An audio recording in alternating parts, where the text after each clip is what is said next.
we have 3 plus 4 and 2 squared minus 6. 3 plus 4 equals 7 and 2 squared minus 6. Now 7 and 2 squared means 2 times 2 equals 4 minus 6.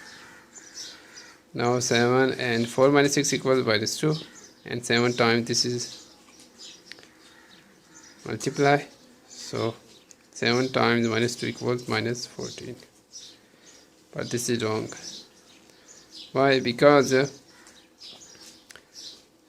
first of all, inside the parentheses, then exponents, then multiplication.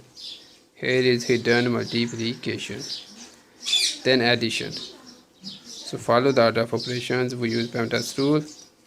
Parentheses first. So 3 plus 4 and 2 squared means 4, right? Minus 6. Now 3 plus 4 and 4 minus 6 equals minus 2.